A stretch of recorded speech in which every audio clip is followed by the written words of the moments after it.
All right, guys, welcome back to the final $100 build video. I just got back from a ride. I had a little bit of fuel leak come in right from here, which means it may have been a stuck float. I thought it was coming from the bowl, but it's all dry now, so I'm not sure. Maybe my float was just stuck for a second. And it had worked itself out with the vibrations. This thing definitely kicks a lot more. It feels like I'm riding like a Harley Davidson now. This thing is vibrating a little bit more, so you definitely want to make sure that everything's bolted down, good to go, before you go for a ride. That was somewhat solved with an idle adjustment. But I could definitely feel more vibrations in the handlebars, and it's probably because in the past I was topping out at 28 miles an hour, and now I'm topping out at 37, which is crazy. It's like, for a mini bike, that's as fast as I want to go. I'm not trying to go any faster than that.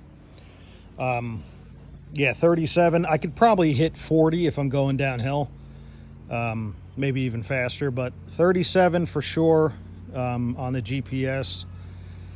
And yeah, I was getting 27, 28 beforehand with just the governor spring and throttle control and all that kind of stuff sorted out. But this is with the bigger jet, intake, springs, and an exhaust. And it definitely feels way nicer to ride. It feels like you're on a motorcycle now, which is really cool. The torque off the line is crazy. This is the first time I've been able to wheelie it like in the driveway here. So the one thing I am definitely going to do, I had some issues with my buttons coming loose.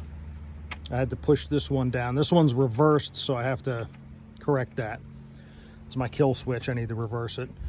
And this breather here from the head, I don't like that it sits right here. I have it zip tied so it doesn't really go crazy, but I've seen a few people that I think they drill this out. That's what I'm going to do. I'm going to take my line, I'm going to route it, I'm going to drill this out a little bit more so the fuel line goes through there. And I'm gonna stick this breather straight up out of here, because I don't want, number one, I don't want to recycle the air. That's why you do an intake and all that stuff, so you're getting nice cool air.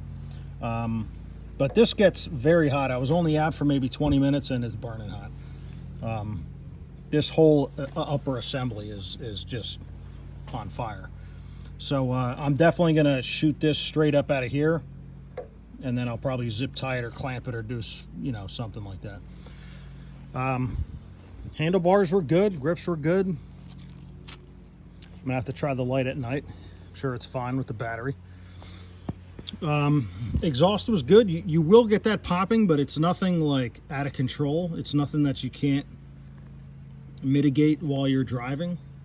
And you can, you know, if you're cruising by a neighborhood, which I did, you could just, you know, half throttle by them, and same thing back, or just ease off the throttle if you don't want to make a lot of noise. So I think this thing is it's almost perfect. I mean, I put a chain on here. I don't even think I want to do gears now with the setup and speed that I have. This is pretty much it. I feel like I could commute to work on this thing now. So it's been fun. It's been a cool build. And that's going to be the update. Those are some minor changes that I'm going to make, and I'm definitely going to make sure everything is bolted down now, and this is really going to dictate whether I want to put those street tires on there, because you could feel that these stock tires do not want to go 40 miles an hour. So I'll probably put those streets on maybe next summer. I get some extra cash lying around. But it rips now, man. If you guys are thinking of doing some minor upgrades, these are some that I suggest. I've had some fun with them. And always remember, guys, when you're coming back from your trip, when I pull in the driveway here, I'm going straight to I'm reaching down and I'm cutting the fuel off. And you'll get another minute or so. You know, it gets me up the driveway, and that way when the bike shuts off, there's no fuel in the carb. You know, who knows how long it's going to be before your next ride. So always a good thing. I do that on all my stuff with the leaf blowers, lawn mowers, whatever it is. Any small engine I'm doing it with. Generators. It's going to help keep that carb fresh for next time. All right, guys, we'll catch you on the next one if there's any updates in the future. But here's the finished build. I hope you guys enjoyed the videos, and we will see you on the next one. Thanks a lot for tuning in.